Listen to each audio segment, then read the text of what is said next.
Good morning everyone. Now,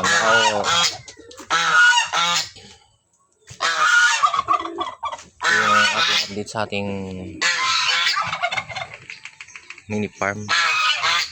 Sa ating backyard farm. So, ito yung dalawang pabo nandito. Ay wala kasi mag-aaway yan. Sa dito kay Bonbon yung sa tatay niya. Ito yung tatay niya. So, yan. Kasi gusto lang kasi yan si So, as of now, so iniwalay na bawas-bawasan sila kasi yung iba na naibigay natin mayroon tayong binigay na dalawang manok sa uncle ni Mrs. Kasi senior birthday, so nagambag tayo dalawang manok. Then yung isang RIR na may lahing IMC money, katay tayo. So masarap yung niya, 5 months old. Masarap yung karne talaga ng Rhode Island. Diba? So hindi natin sila pwedeng pagsamahin kasi talaga magsha-shuffle yan. Tingnan niyo. Kasi nakaraan, hindi pa lumalaban tong isa kasi pa siya, kaka-isang taon pa lang niya ngayon, 1 year and 2 months. Kaya niya nang lumaban. At halos nahabol niya yung laki ng kanyang tatay. So, yun yung Siloso kasi yan. So, wala tayong mga stock na sisiyo ngayon. Tapos, pinakawala natin yung Rhode Island natin. Tingnan natin. Pas tayo sa loob. Yung nag-iisang unang Rhode Island na 9 months old. Pinakawala na natin dito sa range. Kasama sila. Ayan. Pinakita. Diba? Taba niyan. Kondisyon na. So, nandito na siya. Kasi doon, bilad. Baka hindi niya kayanin yung init. Tapos, yung wala lang ito ng dalawang Rhode Island na crossbreed ng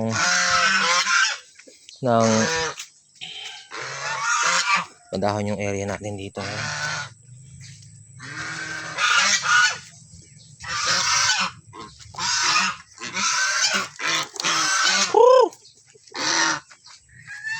Yung dalawa, nawawala yung dalawa. Ito yung ating show type na Rhode Island. So malaki na sila, 3 months na yata. So isa dyan lalaki, isa babae. So another, gawin natin yung mga breeder. Hindi pa natin makita yung talagang ganda ng lalaki, pati yung So dito sa area natin merong kawayan dito. Ito ay ating pinapakain din sa ating mga alaga. So pwede itong alternative na pampurga, pampatal. Tapos yan sila. Then dito sa area na to yung ating mulberry, matataas na. So kailangan natin itong schedule ng babawasan natin ng sanga, tapos tanim natin ulit. Yung mga bunga nito nagkakalaglagan dito. Ang nangyayari, nagiging alternative na pagkain ng ating mga gansa at ng pabo, kinakain nila kahit ng ating mga manok. So okay na rin yung ganun. Tapos ito, nilaylay natin, pero puputuin natin to, tatayin natin. Kinakain nila po unti-unti. Ito pa paano, meron silang nakakain dito sa ating area. So ito yung ating kulungan before dati, until na kulungan pa rin naman, nasasampahan pa rin, pero ayusin natin to, i-renovate natin, gagawin natin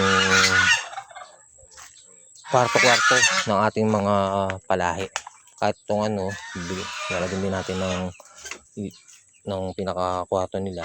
Ayun yung plano dito, plano ko. Kasi ito yung ano, rambutan. Rambutan ito eh. So malaki na siya, ayun oh. Kita niyo naman. Ayun. Rambutan yan. Tapos, ito yung lansones. Malaki-laki na rin siya. Pero payat pa yung sanga niya. Pero, parang nag-stop na yung ano niya.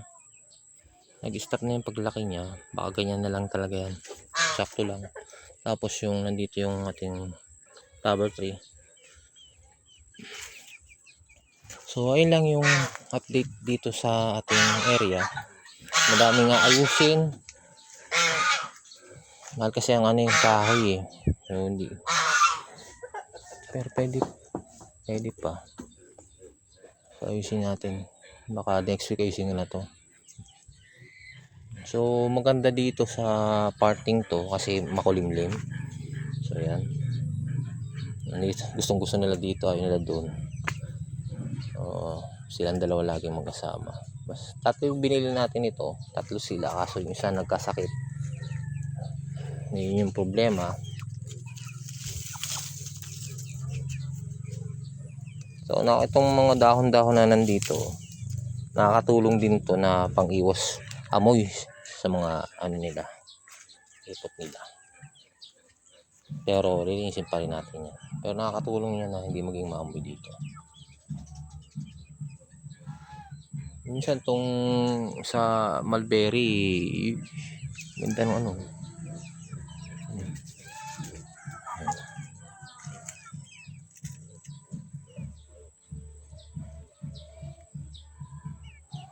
Gandang paro-paro.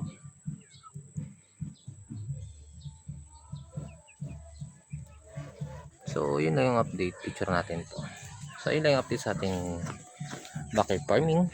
So, don't forget to like, share, and subscribe. Maraming salamat po.